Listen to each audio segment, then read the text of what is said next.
El Espíritu Santo es el que te va a guiar, es el que te va a mostrar en dónde está la diferencia de lo falso y de lo verdadero. No puede haber duda, porque Él es el que te guía a toda justicia.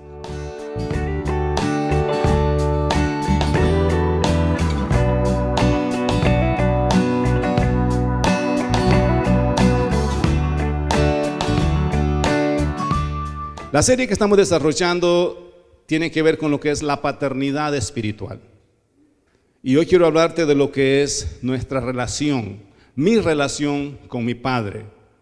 Y quiero hablarte de la relación espiritual que tú puedas tener con tu Padre Celestial, pero también que nos podamos librar o liberar de cualquier circunstancia que vengamos cargando con relación a nuestro pasado o a la relación que tuviste con tus padres. Cuando hablamos de el Padre, siempre incluimos lo que es el hogar. En esto está incluido también la madre, padre y madre, pero para no estar diciendo padre y madre, usamos el vocabulario padre. Pero eso representa todo lo que es el núcleo familiar, esa figura paterna que tú tienes aún a través de tu madre. Hay señoras que dicen: yo no necesito hombre, yo soy mamá y papá para mis bebés. ¿Cuántas mujeres dicen eso o han dicho eso? Suena fuerte, suena bonito y en parte tienen razón, pero técnicamente uno siempre necesita al padre, ¿verdad? Aunque sea tu mamá y aunque la mamá haga la función o algunas funciones, pero hay psicológicamente una seguridad que el padre da a sus hijos que la madre no lo puede hacer, y eso es parte de un diseño de Dios. No es que las mujeres no sean capaces ni vayan a creer que las estoy menospreciando, ¿verdad? O diciendo que ustedes no son fuertes ni valientes. Son más valientes que nosotros, se los digo de verdad. Cuando vi a nacer a mi hijo dije yo nunca hubiese podido hacer eso.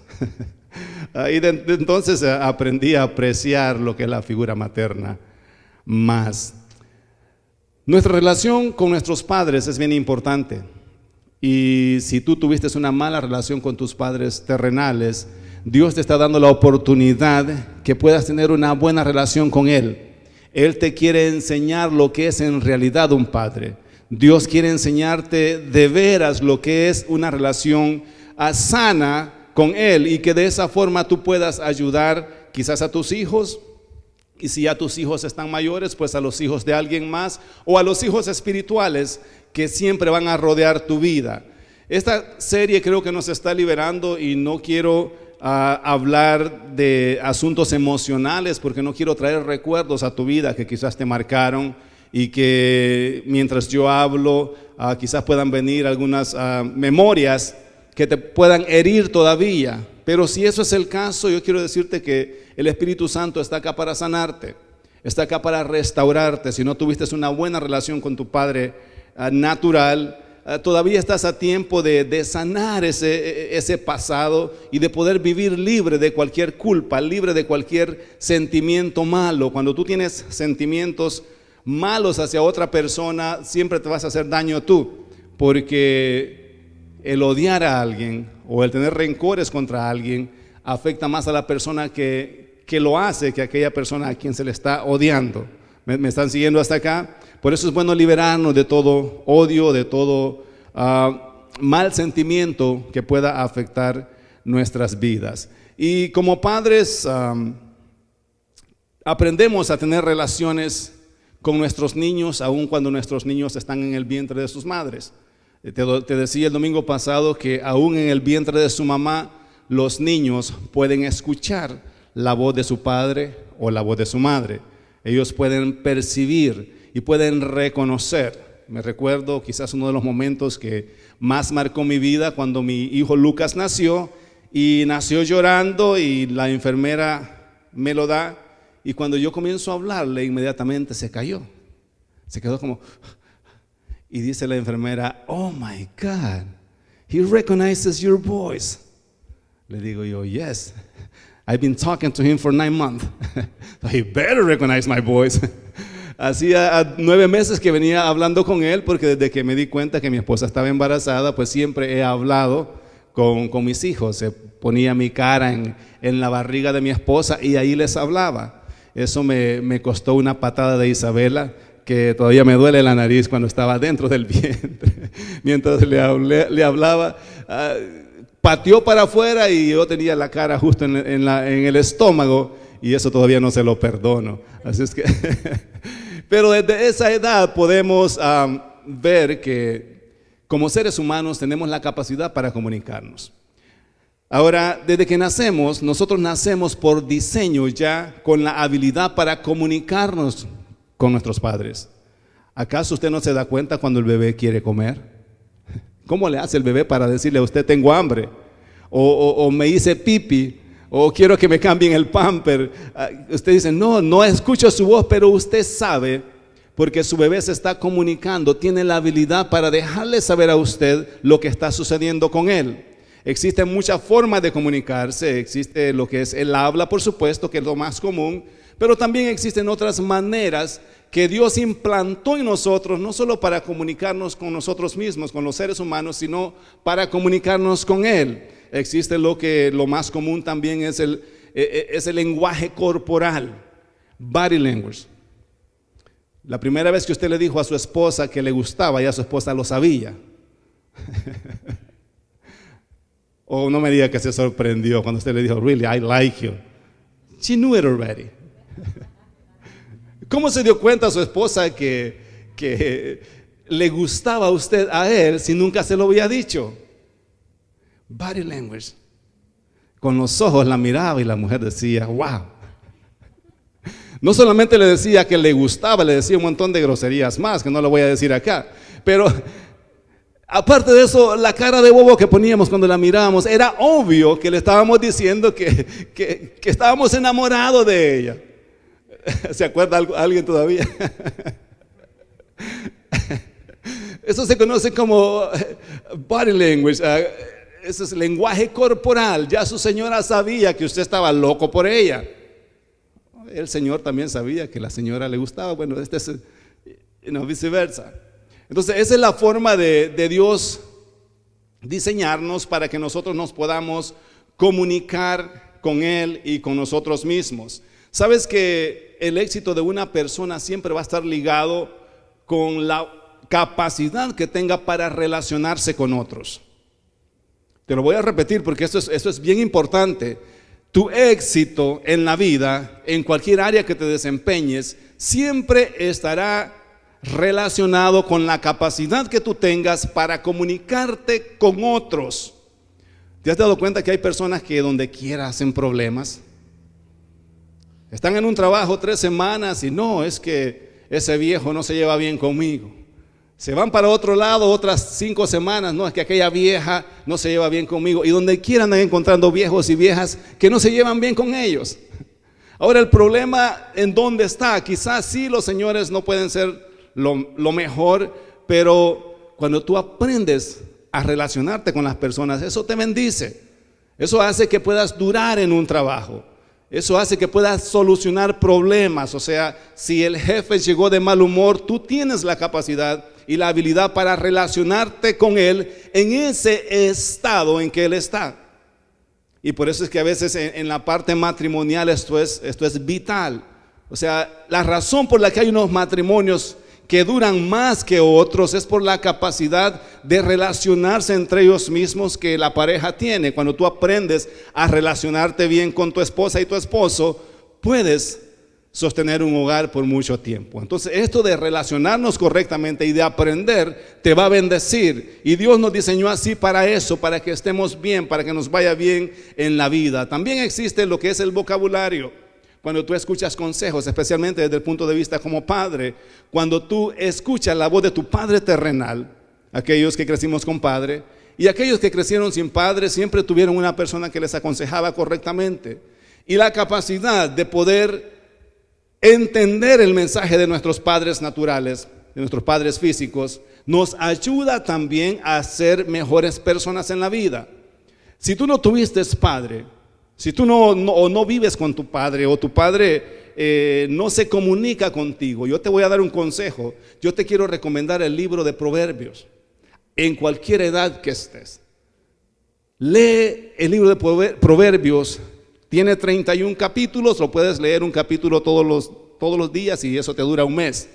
Pero Proverbios es uno de los libros que más aconseja a cómo las personas pueden vivir. Y mientras estudiábamos este libro en la clase, yo les decía, esto nos va a cambiar la vida porque de ahora en adelante vamos a aprender principios prácticos de cómo conducirnos en la vida y de cómo estar bien no solamente con las personas que nos rodean, sino cómo tener una mejor relación personal con Dios.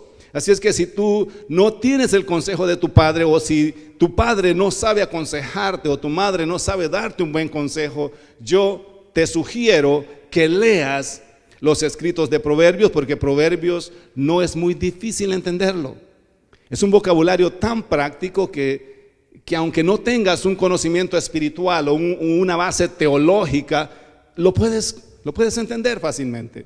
Y vamos a comenzar por ahí para que veas como un ejemplo de lo que te estoy hablando. Pero yo quiero que vayas al libro de Proverbios, aún en el primer capítulo. Y todo el capítulo está bonito, pero solo te voy a leer algunos versículos comenzando desde el 10. Yo estoy leyendo la nueva versión internacional, porque el vocabulario es más fácil de entender. La Reina Valera pues es bien bonita, pero creo que este vocabulario se alinea más con lo que comúnmente hablamos nosotros como hispanos. Dice: hijo mío, si los pecadores quieren engañarte, no vayas con ellos. Mira lo que el padre le está aconsejando a este muchacho, a este adolescente. Estos te dirán, o sea, los pecadores, los mareros, o como le quieras poner, te dirán: ven con nosotros, acechemos a algún inocente y démonos el gusto de matar a algún incauto. O sea, vamos y encontremos un humilde, un inocente, un débil, alguien que está desprevenido, y démonos el gusto de matarlo. Así hablan los muchachos, algunos allá afuera. Y este padre le está aconsejando al niño que tenga cuidado con esta clase de amigos. Y dice: traguémonos a alguien vivo. Y esto es un sentido figurado, no es que se lo van a comer literalmente, pero está hablando de lo que le van a hacer al inocente. Como se traga el sepulcro a la gente, devorémoslo entero, como devora la fosa a los muertos. Obtendremos toda clase de riquezas, con el botín llenaremos nuestras casas. Comparte tu suerte con nosotros, o sea, apóyanos en esto, y compartiremos contigo lo que obtengamos. O sea, vamos a asaltar a alguien, échanos la mano en este asalto y te vamos a dar un poco de lo que le robemos al inocente. Pero el padre le dice: pero no te dejes llevar por ellos, hijo mío. Apártate de sus senderos, o apártate de sus caminos, apártate de esas compañías. En otras palabras, no seas amigo con ellos, pues corren presurosos a hacer lo malo, tienen prisa por derramar sangre. De nada sirve tender la red a la vista de todos los pájaros, pero aquellos acechan su propia vida y acabarán por destruirse a sí mismos. Está diciendo: aún los pájaros son más inteligentes que ellos, porque si el pájaro mira la red que está ahí, se va por otro lado y no cae en la red. ¿Estás entendiendo el ejemplo que le está poniendo? O sea, estos pajaritos son más sabios que estos muchachos que te están invitando a hacer esto. Así terminan los que van tras ganancias malavidas, por estas perderán la vida. O sea, queriendo agarrar ganancias deshonestas. Les pregunto, ¿qué muchacho no entiende estos consejos? No necesitas tantos principios teológicos, simplemente le está diciendo: hijo mío, si estos malandraques, como decimos nosotros, te quieren llevar a que vayas y asaltes a un inocente y le quites el dinero, le quites todo, y te prometen que te van a dar una parte de todo eso, le dice el padre: no vayas. Amén. Los jóvenes dicen amén. Los adultos que les gusta asaltar a alguien también. No hay nadie de esos acá.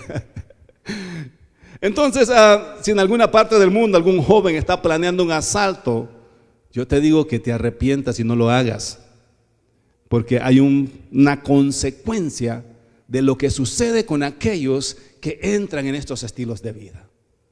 Y después nos damos cuenta y encontramos a los muchachos en tantos problemas porque no supieron escuchar la voz de sus padres. Si no tenés ni un padre que te aconseje, pues tenés la palabra de Dios. Más clara no puede estar. Amén. Entonces, la relación con nuestro Padre también tiene que ver con ese vocabulario que Dios usa para aconsejarnos, ese vocabulario que Dios usa para direccionarnos. En este caso tenemos los proverbios. No hay excusa para que alguien pueda decir: ay, es que yo no sabía que ir a asaltar a alguien era malo o era pecado, o no pensé que me iba a ir mal. Los muchachos siempre hacen cosas locas pensando que les va a ir bien, o que nadie los va a cachar, o que todo va a estar bien. Eventualmente las malas acciones pasan factura y nos cobran y terminamos en circunstancias que no deberíamos estar. La forma de comunicarse Dios con nosotros a través de los años ha sido de diferentes formas. El domingo hablábamos de lo que es la voz del Padre. ¿Cuántas veces Dios nos ha hablado a través de una voz audible? En los antiguos tiempos Dios hablaba así. Y te explicaba que Dios usaba esa forma porque no había una palabra escrita, no había, el Antiguo Testamento todavía no había sido formado. Entonces Dios tenía que aparecerse de una forma literal y hablarle a los hombres, comunicarse con ellos y darles una palabra que los pudiera direccionar hacia su propósito.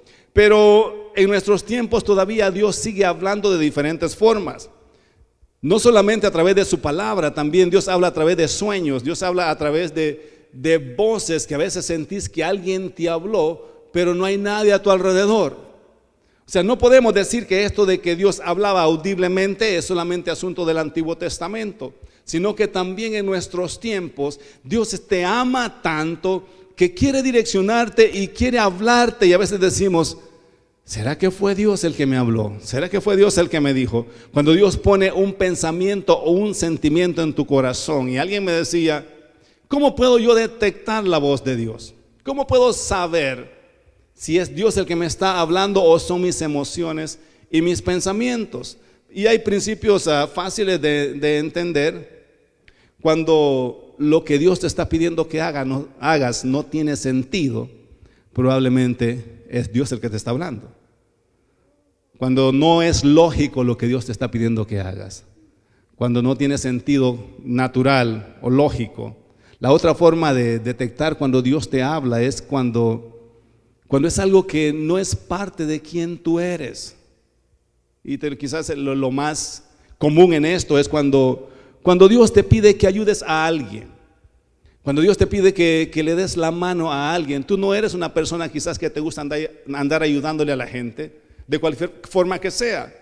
Y a veces en la parte monetaria es como cuando Dios más nos habla. Quiero que le des una ofrenda a este hermano. Y uno dice: pero ¿por qué tengo que darle mi dinero a este? Seguramente ese no eres tú. Ese no es tampoco el diablo, porque uno dice: el diablo, no te vas a llevar mi dinero. No, yo no lo voy a guardar. El diablo no quiere que tú compartas nada con nadie. El diablo es egoísta, es mentiroso, y cuanto más arruinado estás, más contento está él. Entonces Satanás nunca te va a decir que le des algo monetario a nadie o que le hagas un favor que va a bendecir a alguien. Dios sí. Porque Dios te ama a ti y ama a aquel que está en necesidad. Entonces Dios te habla para que ayudes a alguien. Y cuando tú dices como que eso como que no es parte de lo que yo soy. Yo no soy una persona generosa, pero de pronto hay en tu corazón ese deseo de dar algo a alguien, o de ayudar en la iglesia, o de cualquiera que sea la circunstancia donde Dios te coloca para poderte bendecir. Entonces esa es una forma de Dios hablarte. Es algo que Dios pone en tu corazón que hacer. Ahora la gente ha malinterpretado esto y se ha aprovechado de esto.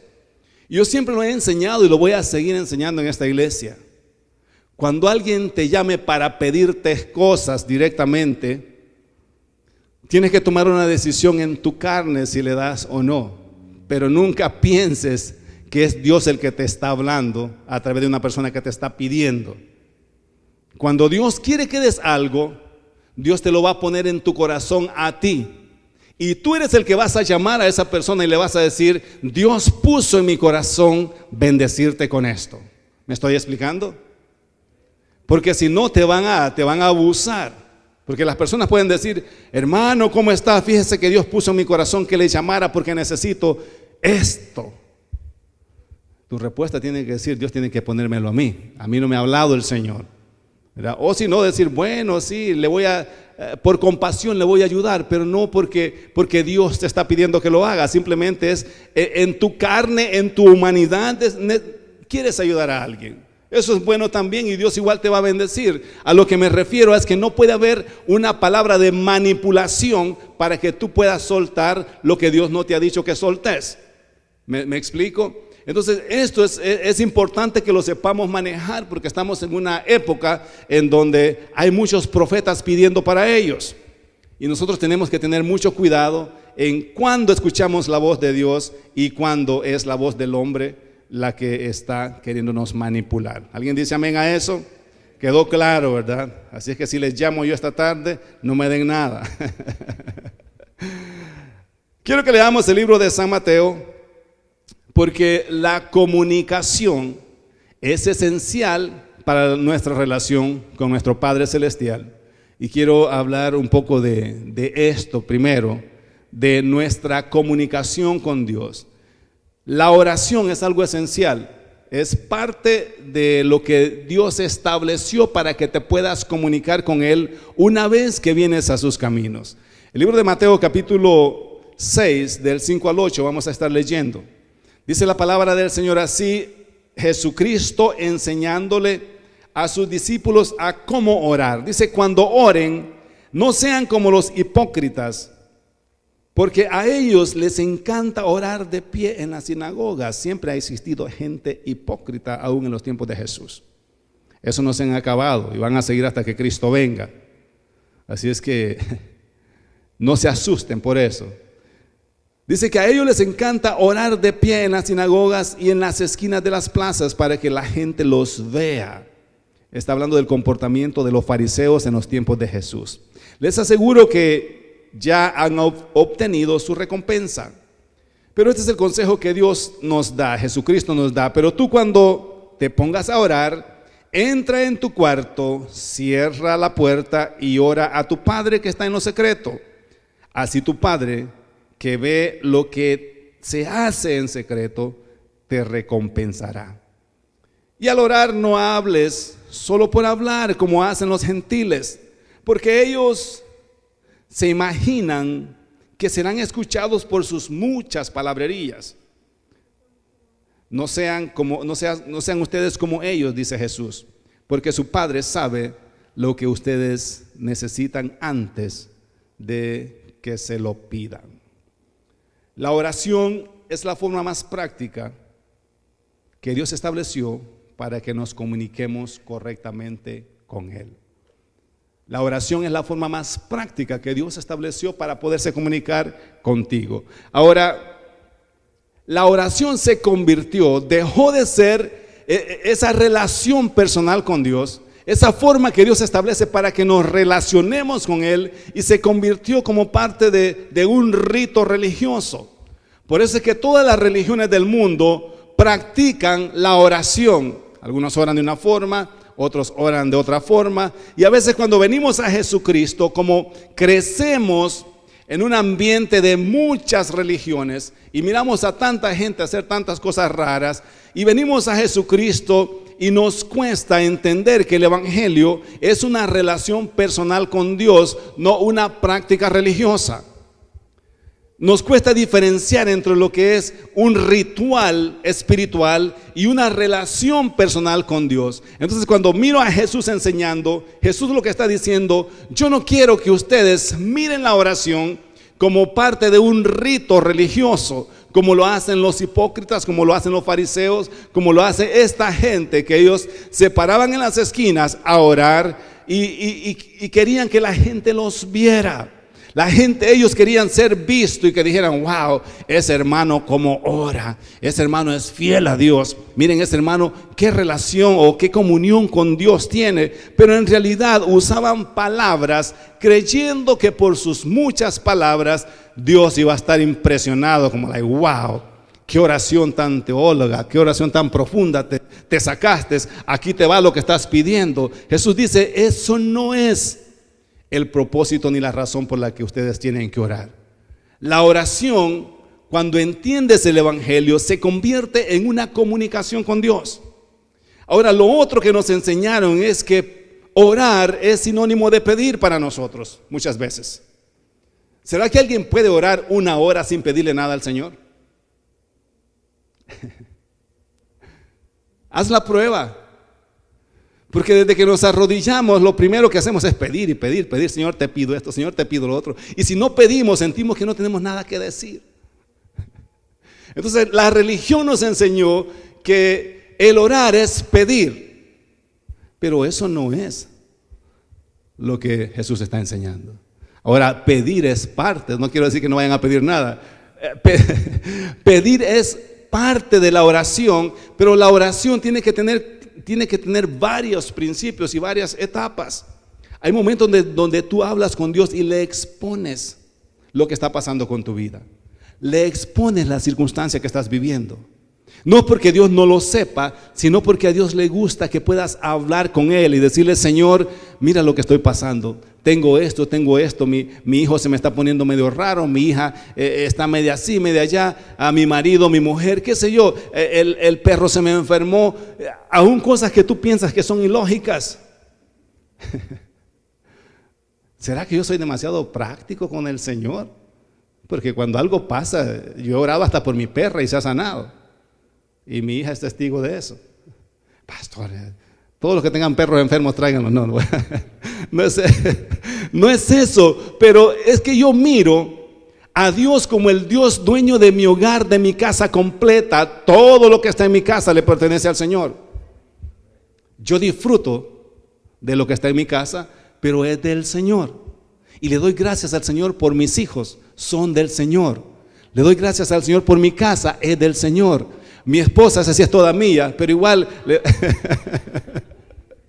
le doy gracias porque me permitió conocerla. Yo siempre digo, no es que me la dio, yo la agarré, pero Él permitió. Bueno, vamos a seguir otro tema. Entonces, orar tiene mucho más que ver que solamente pedir. Ay, Señor, te pido, está bueno, pero de vez en cuando necesitas tener una relación personal. Lo primero que Jesús dice, miren, señores, la oración es una intimidad con tu Padre. Cuando Él habla de que tienes que entrar en un cuarto, no es que Jesús está estableciendo una forma literal de cómo orar, porque tenemos que entender lo que Jesús habló en el ámbito espiritual. Ay, hermano, es que Jesús dijo que hay que cerrar, hay que orar en el cuarto, y aquellos que no tienen cuarto, ¿dónde oran? Y aquellos que tienen cuartos sin puertas, ¿cómo hacen? ¿Están malos en la oración? No, eso no es lo que Jesús está diciendo. Cuando Jesús habla del cuarto, de la habitación, lo que Jesús está diciendo, yo necesito que ustedes entiendan que para hablar con Dios, ustedes necesitan tener una relación íntima con Él. El cuarto con la puerta cerrada representa intimidad. Por eso es que cuando tú te acuestas le echas doble llave a tu puerta por cualquier cosa, ¿verdad? Que los niños no la vayan a abrir o le dejan la puerta abierta, no sé. Significa intimidad. Entonces Jesús dijo, para hablar conmigo ustedes tienen que entender que es una relación íntima. Veo algunos esposos y las esposas que se están riendo, no sé qué dije, pero que sea tu palabra, recíbala. Necesito que tengan una relación íntima con su Padre, o sea, tienen que apartar un tiempo para estar solamente ustedes y su Padre. Cerrar la puerta, entrar en un cuarto representa intimidad. Tú necesitas una intimidad con tu Padre Celestial.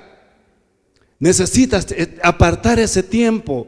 No es una forma de orar. Tú puedes orar en todo tiempo, en cualquier momento, manejando, pero hay momentos en donde te tienes que apartar y tener una conversación solo tú y el Espíritu Santo. Esto es lo que Jesús está diciendo. Ahora dice, sean lógicos para orar, sean normales. No usen ese montón de palabrerías que usan los religiosos. Padre bendito. O sea, tantas cosas que la gente se inventa en la oración. Sean prácticos para orar. Y yo te voy a pedir que hagas la prueba de ahora en adelante cuando ores. ¿Qué es lo que quieres que Dios escuche de ti?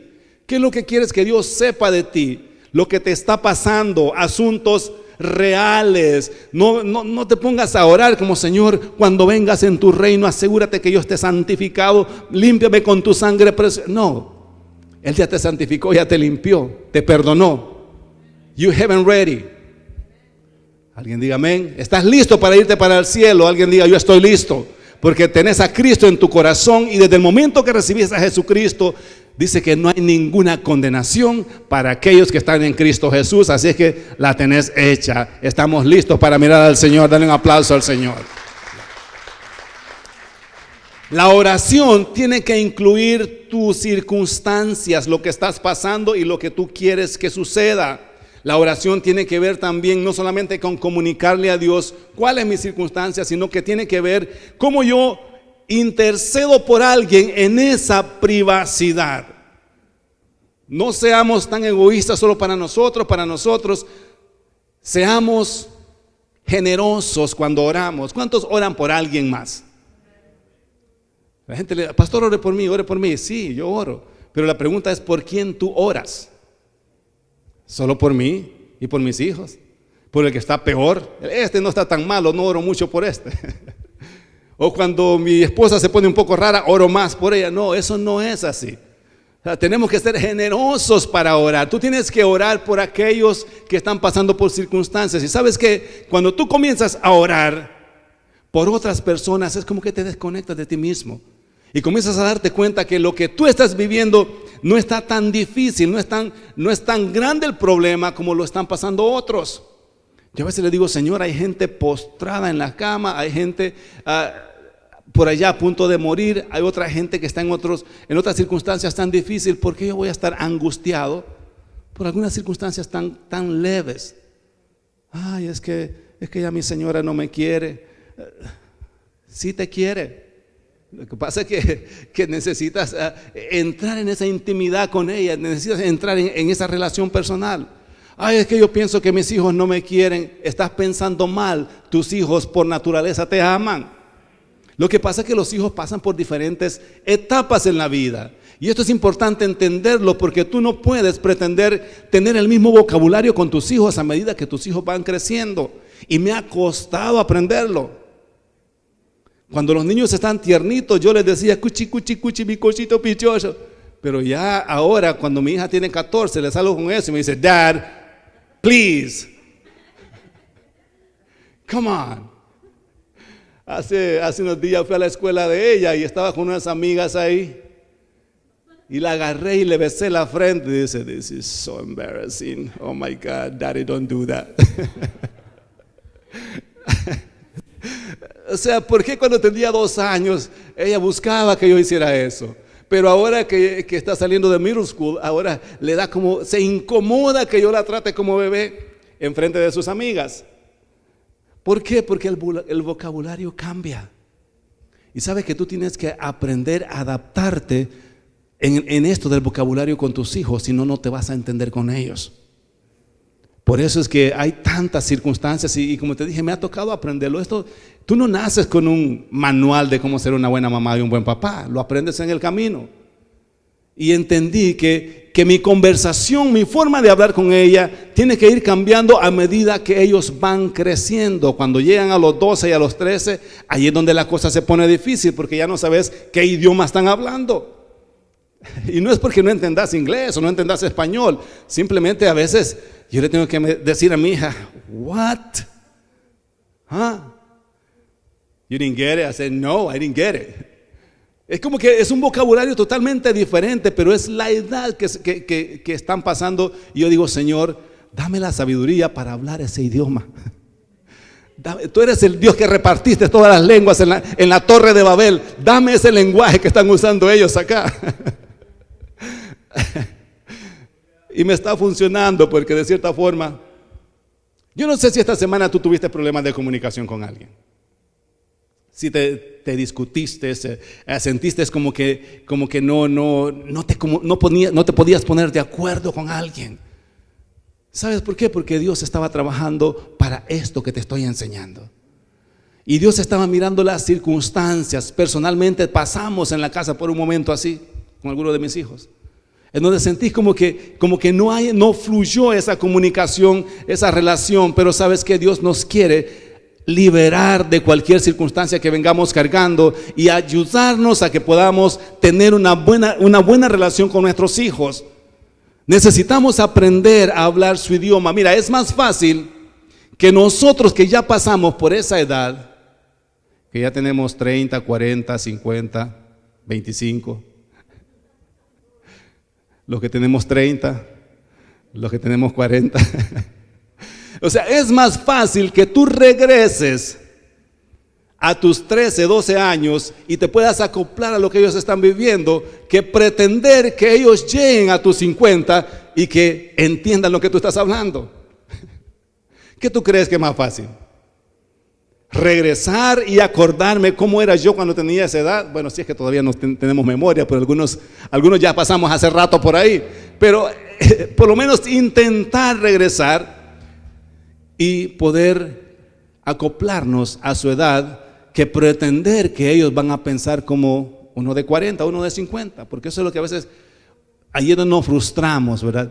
¿Por qué no me entiendes? ¿Qué estabas pensando cuando hiciste eso? Está pensando como un niño de 12, de 10. No está pensando como uno de 50, que ya piensa mejor. Algunos todavía estamos ahí. Entonces la comunicación con nuestro Padre a través de la oración es importante. Y Él dice, no usen vanas palabras, no usen, sean normales, no sean como los religiosos. La comunicación con Dios es lo que nos diferencia entre una práctica religiosa y una relación personal con Dios. Esa capacidad de comunicarte con tu Padre de una forma práctica, de saber que Dios es real. Por eso es que dice, tu Padre que te ve en el secreto, Él te va a recompensar en público. Nunca te arrodilles a orar pensando o creyendo que Dios no te va a escuchar. Porque esto es lo otro que nos enseñaron equivocadamente. Si no estás bien con Dios, ni intentes orar, porque esa oración no pasa ni del techo. La oración no tiene que llegar al techo, porque Jesucristo vive dentro de ti. Tú hablas con aquel que vive dentro de ti, no con aquel que está en el cielo. Porque esta es la forma en que nos enseñaron del antiguo pacto. En el antiguo pacto, si Dios no estaba en el arca del pacto, estaba en el cielo. Pero ahora nosotros somos los altares, nosotros somos los templos y las moradas del Espíritu Santo. Cuando ores, habla con aquel que vive dentro de ti, no con aquel que está quién sabe dónde. Religiosamente eso nos enseñaron. Ay, hermano, santifíquese antes de orar, porque si no su oración no va a subir ni al techo. Yo no necesito que mi oración vaya al techo. Mi oración es escuchada. Aún tus pensamientos son escuchados por el Señor.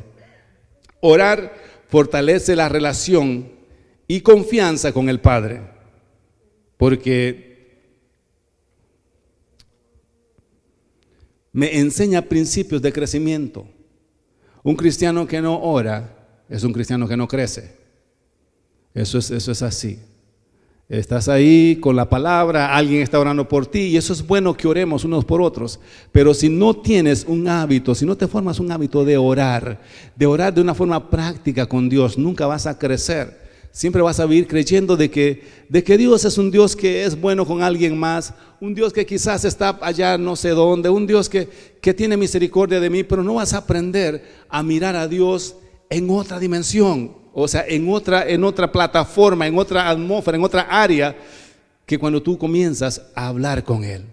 Cuando tú comienzas a hablar con Él, Dios comienza a mostrarse a tu vida y a responderte. Eso es lo que Jesús dijo. Cuando tú te metes en esa relación personal con el Padre, dijo, el Padre te está mirando en lo secreto y te va a recompensar en público. El reflejo de que Dios nos escucha es cuando aquello por lo que oramos se lleva a cabo. Amén. ¿A cuántos Dios le ha respondido alguna oración?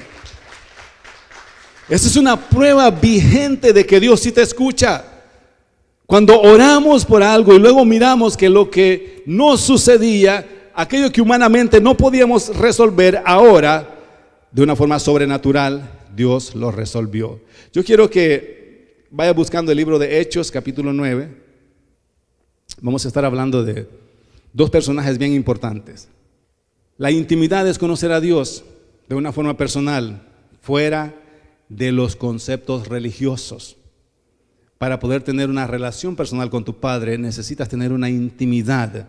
Y la intimidad tiene que ver con conocer a Dios fuera de ese ámbito religioso. Miren, mis hermanos, el daño más grande que ha sufrido el Evangelio de Jesucristo es la multiplicación de diferentes religiones.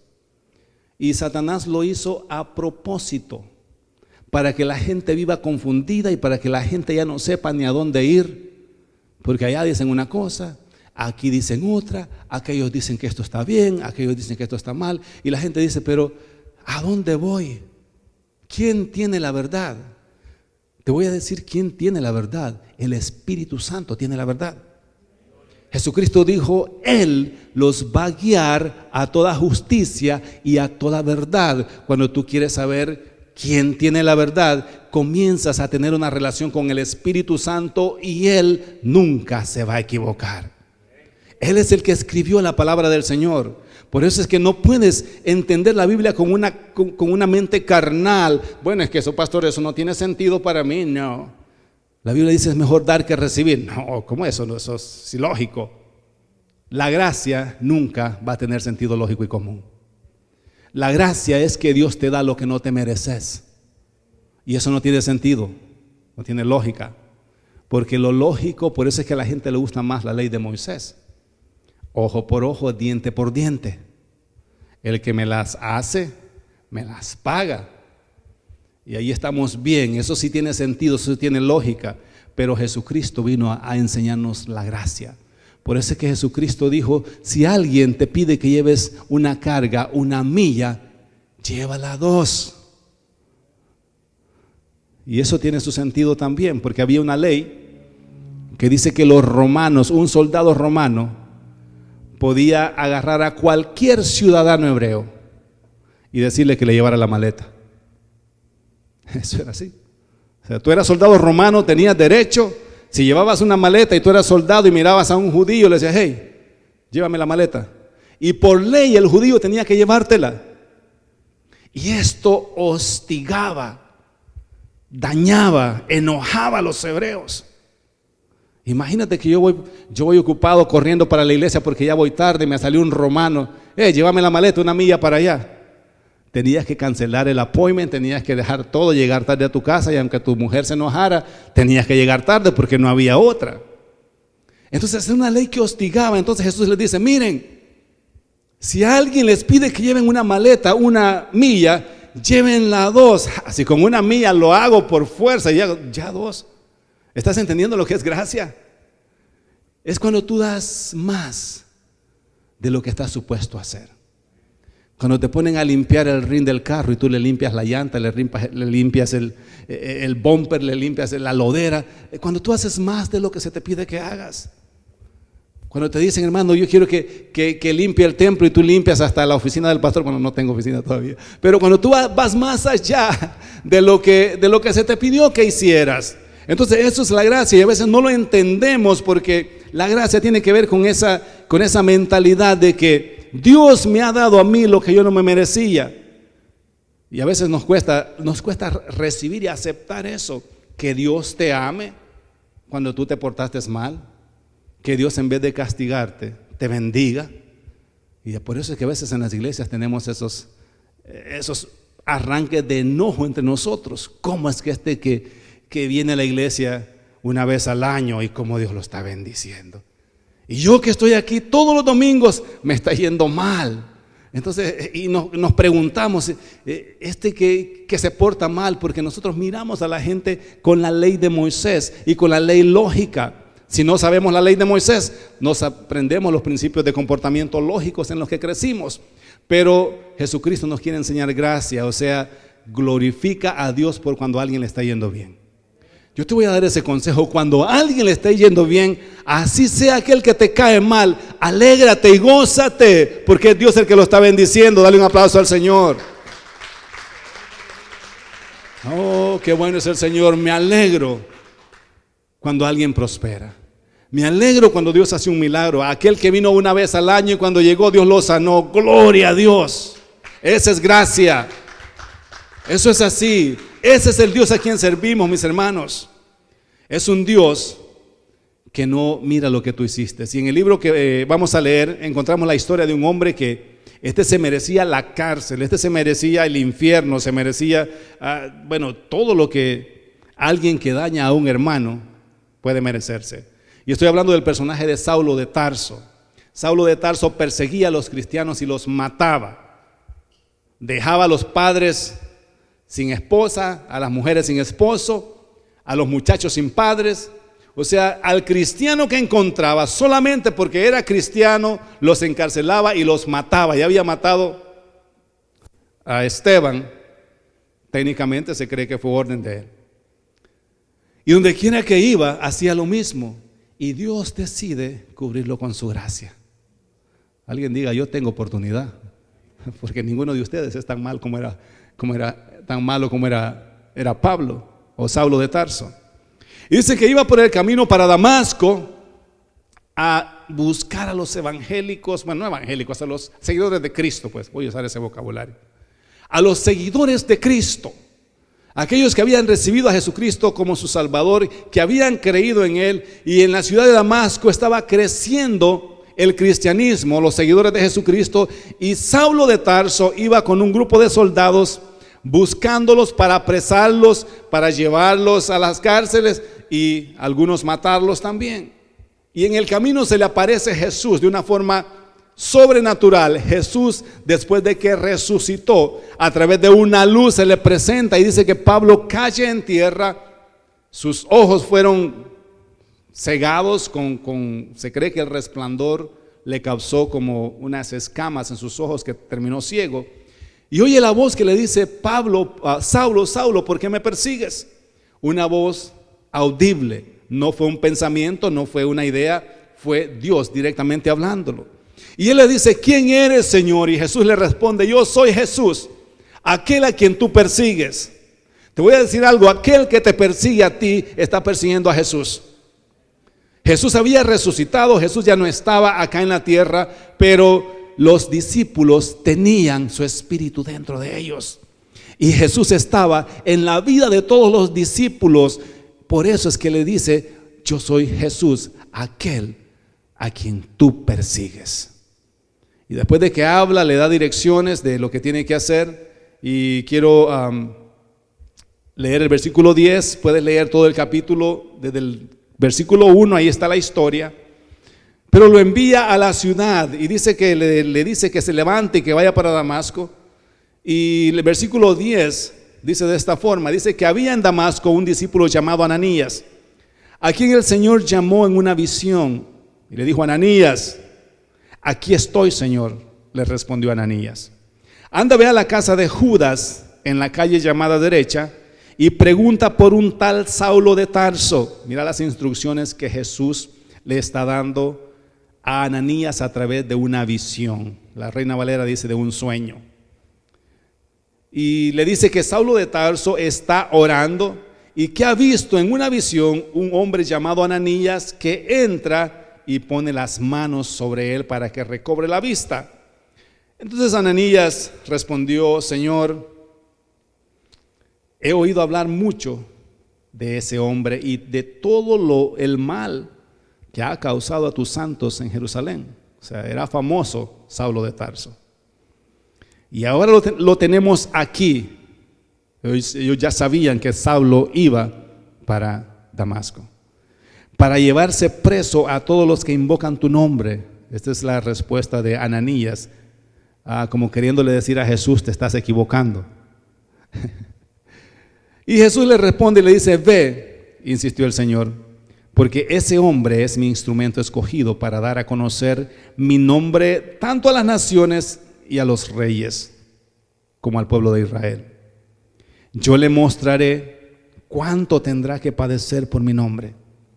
Ananías se fue y cuando llegó a la casa le impuso las manos a Saulo y le dijo: esta expresión me gusta, hermano Saulo. Wow. ¿Cómo le puedes llamar hermano a alguien que quizás te mató a un tío, te mató a un vecino, te mató a un hermano en Cristo. ¿Cómo le puedes llamar hermano? No sé, alguno de ustedes puede pensar que esta es una palabra así como simple, está ahí, pero eso representaba de una convicción que Ananías había tenido a través de la plática con Jesús. Le dice: el Señor que se te apareció en el camino me ha enviado para que recobres la vista y seas lleno del Espíritu Santo. Al instante cayó de los ojos de Saulo algo como escamas y recobró la vista, se levantó y fue bautizado. No solamente vengo a hacerte un milagro físico, vengo a impartir lo que hay en mí, en ti. ¿Estás entendiendo lo que es la gracia? Cuando alguien entra por esa puerta, ese es nuestro trabajo. No importa lo que haya hecho, no importa en qué condiciones venga, el Señor lo trajo para que impartamos en ello lo que hay en nosotros. Amén. Entonces le dice: hermano Saulo, el Señor que se te apareció en el camino me ha enviado. Pero ya había una conexión entre Saulo y Jesucristo, porque Saulo estaba orando y ya Dios le había mostrado que iba a llegar a Ananías para que le sanara y pusiera sus manos y fuera lleno del Espíritu Santo. Por eso te dije, tú quieres saber cuál es la verdad, sé lleno del Espíritu Santo. Porque Saulo de Tarso tenía un conocimiento amplio en lo que era la religión judía, pero no tenía una llenura del Espíritu Santo. Por eso es que puedes tener mucho conocimiento teológico, puedes tener mucha sabiduría humana, pero mientras no seas lleno del Espíritu Santo, no puede haber una revelación de lo que es verdad y de lo que es falso. ¿Alguien da un aplauso al Señor? El Espíritu Santo es el que te va a guiar. Es el que te va a mostrar en dónde está la diferencia de lo falso y de lo verdadero. No puede haber duda, porque Él es el que te guía a toda justicia. Por eso es que cuando vienes a Jesucristo necesitas tener una intimidad personal con Él. Porque en esa intimidad el Espíritu Santo te va a mostrar quién está en lo correcto y quién no. A veces pienso que la gente que se pierde o que es maltratada en algunos lugares, a veces no me explico cómo en otras religiones erróneas, y no es un mensaje de doctrina, pero a veces creo que la falta de estas personas es una intimidad con el Espíritu Santo. Porque yo digo, si estas personas tuvieran una relación personal con el Espíritu Santo, no creyeran semejantes mentiras, no creyeran semejantes barbaridades. Pero como cuando no hay una guianza del Espíritu Santo, la mente natural, el hombre te puede mentir y te puede engañar. Pero cuando hay una guianza del Espíritu Santo, hay dentro de ti esa sabiduría que dices: esto no está alineado a la palabra del Señor. Porque el Espíritu Santo nunca va a operar fuera de lo que ya está escrito, fuera de la palabra, ni tampoco te va a malinterpretar los escritos bíblicos. Mi relación con mi padre crece a través de mi relación con mis hermanos, y voy a ir cerrando con esto. Esto es bien importante. Tu relación con tu padre crecerá a través de tu relación con tus hermanos también. Dios es un Dios relacional. Por eso es que le dijo a Moisés: quiero que llames al pueblo para que vengan y me adoren como congregación. 3 millones de personas adorando al Señor juntos, imagínate. Pero así le gusta al Señor. Esa es la razón por la que existen congregaciones. La gente dice: no, yo no necesito ir a la iglesia para tener una relación con Jesucristo, con Dios. Dios me ama y bueno, yo trato de no pecar mucho, y cuando peco me arrepiento y sé que Dios está conmigo. Eso es verdad, porque Dios es un Dios personal. Pero también tu crecimiento dependerá mucho de dónde tú te relacionas y con quién te relacionas. Entonces, por eso es importante que visites la iglesia. Por eso es que es importante que te congregues, porque en esa relación que tú desarrollas con tus hermanos, ahí está también el conocimiento y la intimidad con tu padre. O sea, mi relación con mi padre crece a través de mi relación con otros hermanos. Dios ha dejado formas establecidas para que puedas crecer. Dios ha dejado personas que te van a guiar, Dios ha dejado personas que te van a instruir, y Dios ha dejado pastores para que hagan el papel de padre espiritual. Y quiero ser personal en esto con la congregación. Yo sí quiero que ustedes me vean como un padre espiritual, no como un predicador de una congregación. Porque cuando tú me veas como un predicador, vas a decir, bueno, hoy tuvo más o menos el mensaje. El domingo no sirvió. Oh, este domingo sí estuvo bueno, buenísimo. Y siempre lo que voy a hacer es simplemente un predicador para ti, en donde vas a estar grading my messages, así como hoy estuvo más o menos, mañana. Pero cuando eres un padre o cuando eres un hijo, entonces tu relación con tu pastor va más allá de lo que tu pastor predica acá los domingos. Cuando tenés una situación difícil, tenés la confianza para llamarme, y yo sí quiero que cuando estés en situaciones difíciles y en buenas también me llames, ¿verdad? Porque si tenés una carne asada que crees que no te la vas a acabar tú solo, llámame. Tu padre espiritual te va a sacar de ese problema.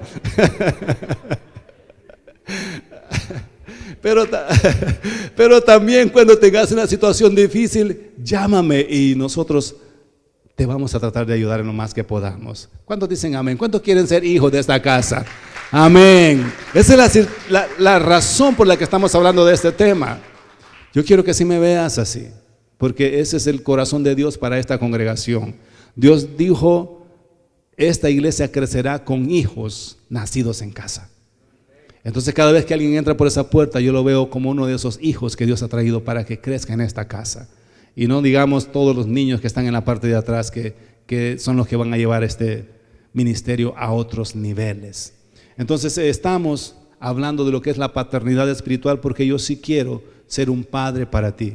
Quiero ser ese padre espiritual que quizás has desconocido o nunca lo has tenido. No importa dónde hayas andado, cómo te haya ido en la vida, Dios te trajo acá y Dios te quiere enseñar que hay un padre en la tierra que te puede direccionar y llevar por un buen camino. Amén. Entonces, aún Saulo, con todo el conocimiento que tenía, necesitó la guianza de un discípulo amado, de un discípulo que estuviera ya formado. Y ese es el trabajo de Ananías. Miramos las cartas de Pablo y no encontramos más el nombre de Ananías. Y pareciera que Ananías, eso es todo lo que hizo en la vida, fue orar por Pablo, ¿verdad? Pero eso no significa que no fue importante lo que él hizo. Miramos a Saulo y después convertirse en Pablo y tenemos todos sus escritos, pero hubo necesidad de un hombre llamado Ananías que viniera y le impartiera lo que había en él. La llenura del Espíritu Santo, mis hermanos. El reino de los cielos se expande cada vez que tú depositas lo que hay en ti en otra persona. Amén.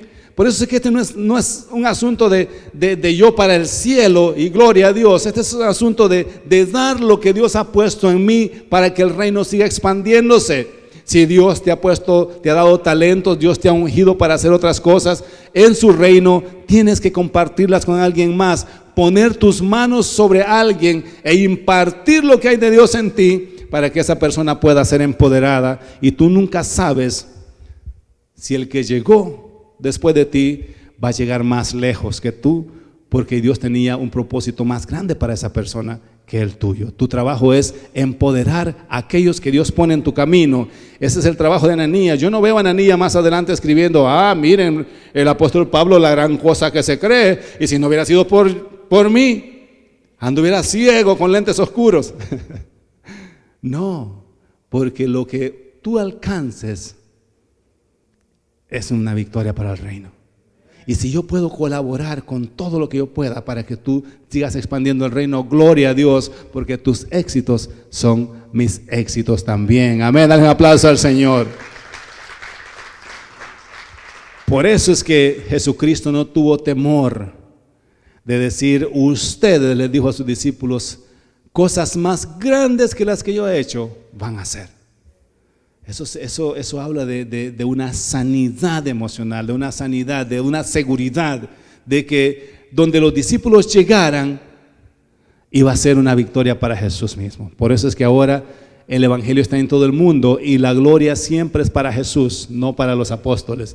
Por eso es que no adoramos a los apóstoles, adoramos a Jesús, porque lo que los apóstoles lograron, lo lograron porque Jesucristo se impartió en ellos.